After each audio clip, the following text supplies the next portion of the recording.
Hello everyone, welcome back to the football show with Yash and Neeraj. And on today's episode, I'm joined by Chandni, who's here all the way from Netherlands. And she is wearing an Arsenal hoodie that you can see. Welcome Chandni to today's show. Okay, so you're proudly Thank flashing you. your It's nice Arsenal to be hoodie. here. Yeah, it's okay. I mean, we'll talk about Arsenal, but I'll still always be proud.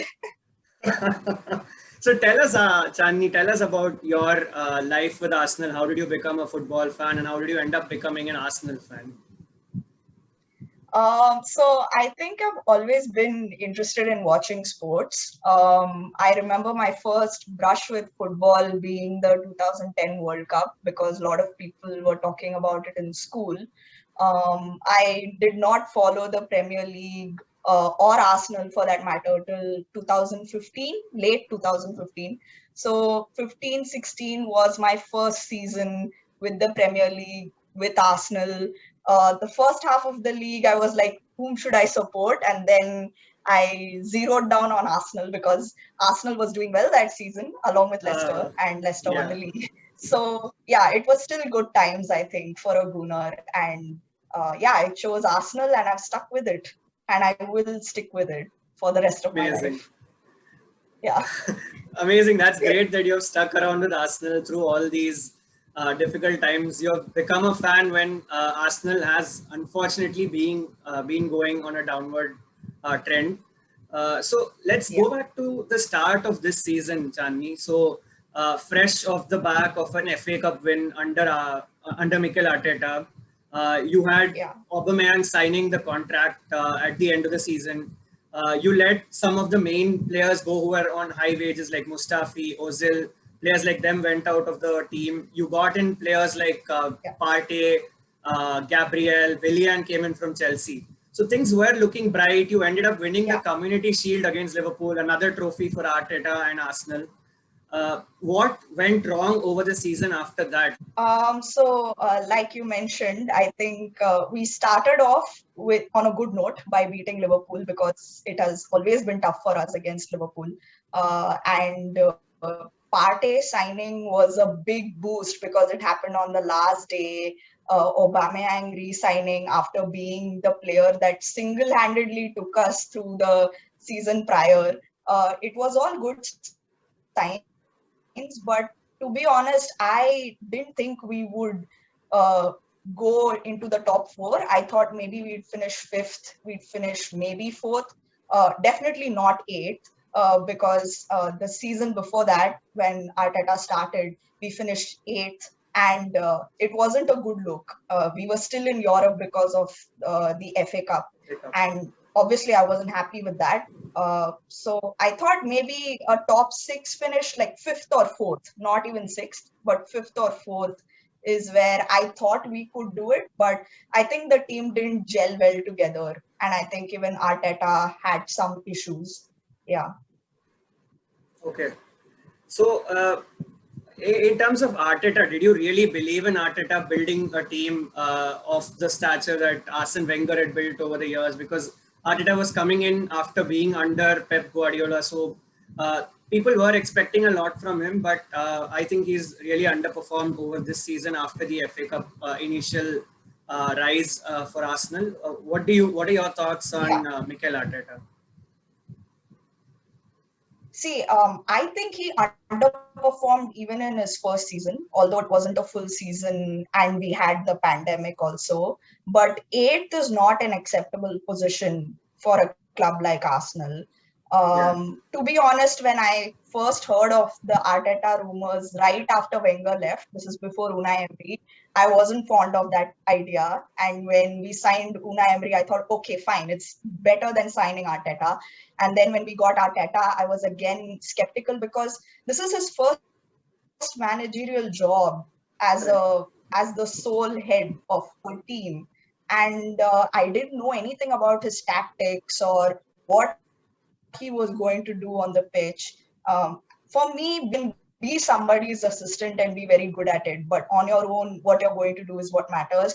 And I think we had good luck and the players were listening to him at first. So we had a good run right after the pandemic, right before, like that stage was all right, but I wasn't very convinced. And I think the last good game for me was when we beat United at Old Trafford earlier in the season, this season.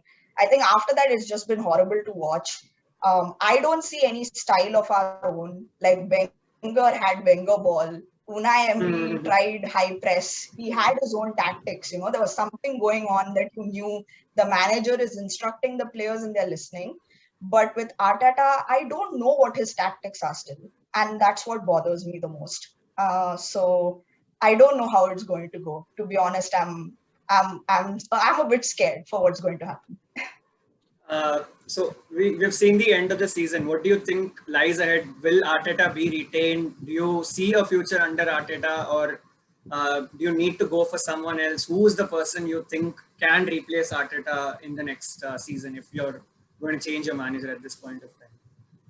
So I think it's pretty obvious that Arteta's staying because if I were part of the Arsenal board, I would have sacked him right after the Villarreal game, the first leg itself. I wouldn't have waited for the second leg because I don't know what those tactics were. Playing a false nine with players who have not even scored goals. Like, none of that made sense to me. So I feel like he is trying some tactics with a team that's not meant for those tactics, or he's not giving the right instructions to the right players. I feel there is some issue there in what he's trying to do and what the team can actually do. Because I don't think we have bad players. We don't have a great squad, but it's definitely not an 8th place squad.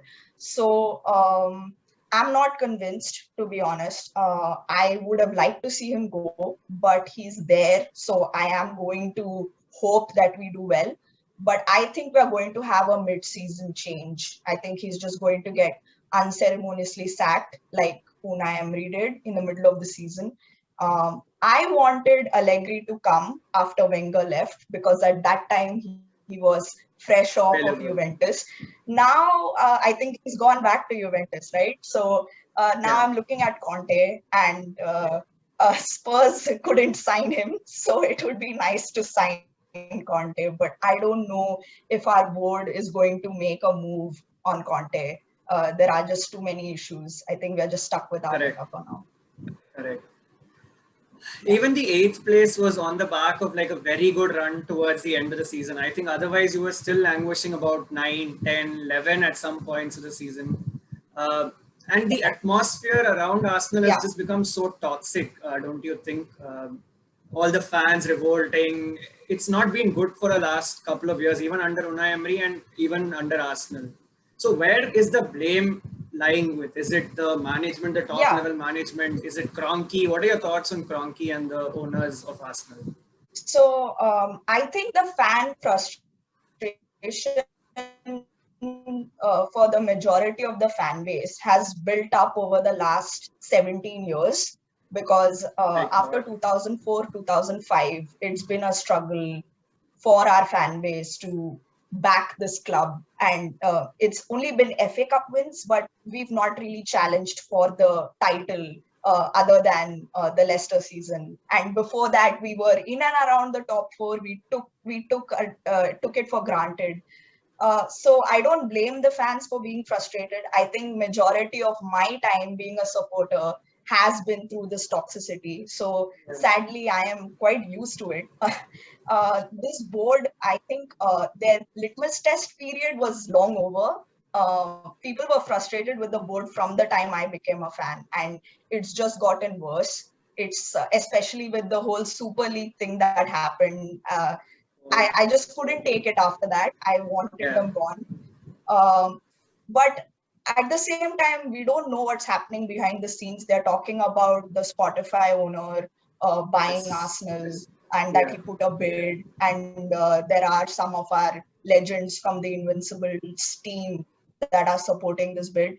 I hope it works out, but business takes a while and it happens behind closed doors. I can only hope that something happens and the Kroenkes just take the money and say bye-bye to the Premier League. But I think we'll have to wait a bit and be patient and just keep pushing for it through social media and protests. The issue, I think, with the Kroenkes is their past with sports franchises, as they call it in the US. They do own multiple clubs in the US, and I've heard things like they've moved stadiums from their home grounds to Los Angeles, for example. They do things that are very triggering for fans. And I don't think they really do a good job of running any of their sports clubs. So I feel like if we don't make a change now in the next 3-4 years, then this might be something we can never get out of. We might become like a Newcastle who were once great, but now are not able to cut into the top clubs. We are just top club by name at the moment. Our performances have not reflected that in, I think, since 2018, which is very sad. The last Champions League dropout was 10-2 on aggregate against Bayern Munich. Bayern Munich. So Yeah. it's not a good wish that, yeah. So I just wish that the owners also felt the pinch of what we as fans feel, because we are so frustrated and we are so passionate about this club that I just wish the owners showed that passion. That would help if they even showed that passion and felt the sadness that we feel and the frustration. We wouldn't be protesting like this. They are just treating it like a business, and unfortunately, that's not helping our club. Very true. I think you've summarized it really well on the current situation. And teams like Newcastle, Blackburn was one. Blackburn is a team that has won the Premier League and has gone down even from the Championship. They're not even there in the Championship right now, I think. Leeds United got relegated after being in the top four for a long time at the start of the 2000s. And it took them almost 12, 13 years to come back into the Premier League. Yeah. The problem with Arsenal is Arsenal do not believe that they can actually go through this. They still feel that they are a top club. They will still be there in the European spots. And this year has been an awakening that Arsenal is not in the European spots anymore, even in the Conference League, which is available for the 7th team. So what are your thoughts on not being there in Europe? Do you think this is a blessing in disguise, or are you sad that you don't even have a Europa League spot while Spurs are there in the Conference League? I am glad that we are out of Europe and we could make a laughing stock out of Spurs. I'm sorry, I have to be salty against them. But they did finish I above think you. this You is will a have good to keep that in mind. They did finish above you. You have to keep that in mind. I'm not proud. I must say, I think the 15-16 season, again, my first season was when we finished above Spurs last, which is again pathetic. But I think this is a good chance for us to rebuild. And that is why I really wanted a change in manager, because we are playing once a week other than the EFL Cup and FA Cup stuff, if they happen midweek, which they usually don't. So it would have been a good chance for us to regroup and do well, because our players seem to be so weak when it comes to fitness. Even Aubameyang had such a tough time this season. Partey had injuries. Kieran Tierney, who we have a lot of faith on, who we rely on, he's also quite injury prone. So in a way, it's good for the squad to kind of get your confidence back, because I don't think Arsenal is a confident squad. We had a good run in the end because there was no pressure, not because we had faith in ourselves. So it would have been a very good opportunity to change the manager, in my opinion. But it's okay if Arteta can still get his tactics through, say the right things to the players and the players listen to him and it works out, Pep style. Like everyone seems to convince us that Arteta is this great managerial brain. I would love to see that. I would love to see that this season. So in summary, I think I'm glad that we are out of Europe, and I hope we can rejoin Europe through the Champions League and not the Europa League, not the Conference Cup or whatever new thing they come up with, but the Champions League. But I think I'm thinking too optimistically, but it's okay. Let's see. I mean, it's a huge squad rebuild that needs to be done to get to that level. There are teams that are actually challenging in the middle of the table, the likes of Everton, Leicester, West Ham, Spurs, of course. Leeds are coming up. Uh, for Arsenal, what does Arsenal need to do now? Thinking, keeping in mind that Kroenke will be there, Arteta is going to be there. What are the areas that need to be strengthened? And also keep in mind that you don't have a European spot this year at all. So who realistically can come in? We've even seen the likes of Bundia from Norwich City probably reject Arsenal, and that's going to be a very hard blow to take. So who do you think can come in, and what are the areas you need to strengthen? So honestly, I don't think we need to buy too many players because, like I said, we'll be playing once a week, and I feel a lot of the issues with these players is their fitness. So, and we Hmm. just don't have attacking football anymore, in my opinion. We are just, I don't even know what we are trying to do, whether we are trying to press or play free flowing football. It's this weird mix of, do whatever you want on the pitch, kind of, or it looks too rigid sometimes. So I think we need some creativity. I honestly don't know why Ozil wasn't used. There are a lot of theories. We won't get into that, but we need an Ozil-like player there. Is Odegaard the answer? I'm not sure because he has been on and off, and I don't know about his loan situation right now. Emil Smith Rowe has been good for us, but he is an academy player and he's still quite young. So I would like to see an experienced number 10 or a creative midfielder, someone who can play the number 10 role, but also someone who could complement Partey because I don't think we've seen the best of Partey at Arsenal. He's had a very mixed season, in my opinion. So maybe someone to support Partey for sure. So I think I'd named four people, two for the wings, one for number 10, one for a creative midfielder. Someone like Cazorla, I don't think we'll ever find someone like Cazorla At who this just time, yeah. helped bring that creativity from the midfield, right? So I think we need somebody like that. But I don't have names for you at the moment because I see all these names like Bundia as well.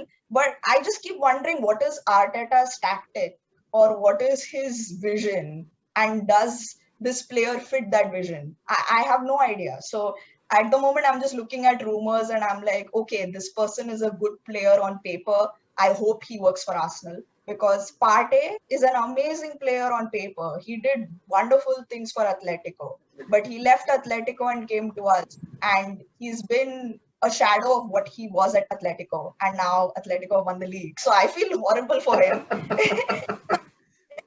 One second. So yeah, Nicola Pepe and Gabriel left Lille and they have won the league as well. So, yeah. and players who leave Arsenal go Again, and win leagues abroad, win Champions League abroad. so I just don't know what the board sees in Arteta. I don't know what's happening behind the scenes. I would love a documentary just to see what Arteta does behind the scenes that has convinced everyone that he should stay because I want to be convinced and I'm not. You might get it on Spotify, I think. If Spotify ends up buying Arsenal, who knows? You might get an audio recording of whatever has gone on. You might not get the video. Okay, so finally, what's the vision that you see for Arsenal? When do you? So you said you wanted Arsenal to directly get into the Champions League, but I don't know if that's realistic. Leicester have been trying to get there 2 seasons in a row. They've just dropped off Yeah. and finished in the Europa League spot. So when do you see Arsenal making that step to at least the Europa League and then the Champions League? How do you see the next couple of seasons coming through? If this season helps the manager put his fingerprint on the club and the players listen to him, and we are a bit lucky with the injuries and everything, I don't think Arsenal is an eighth place squad. I think we can finish at least fifth, if not fourth, in that table. That is just how I feel. And I think many people would agree that we are not an eighth place club, at least. And I think if we I buy, oh, do. you don't agree. You don't agree. Okay. I love your I, optimism. Like you're like, we are in the fifth place. We should be in the fifth place. I really think this is a team that deserves to be in eighth. Imagine depending on likes of Saka, Willock, Reese Nelson, Tierney, all these young guys coming through, Emily Smith-Rowe from the academy. It's very hard for you to imagine if we depend only on Curtis Jones and some of the other players from Liverpool coming through. That's the kind of situation Arsenal is in, unfortunately. See, I don't dispute that. I'm just saying that if Aubameyang had a better season, or if some of the players whom we expected from had a better season, we wouldn't be finishing eighth. You're right. Like with Saka and Emil Smith Rowe, we are relying so much on these young players. I think we should have finished 10th and not 8th. But as Yeah. a squad, when I just look at it on paper, I don't think it's an 8th place squad. I think that squad can do much better. They are just not being guided, I think, by the right people, or something is wrong. And I wish I knew what was wrong. But I'm leaving it up to them to figure it out. We definitely need some reinforcement so that these players are backed in some of their positions. Like a Saka or an Emil Smith Rowe should not have another season where they feel that they are carrying the club.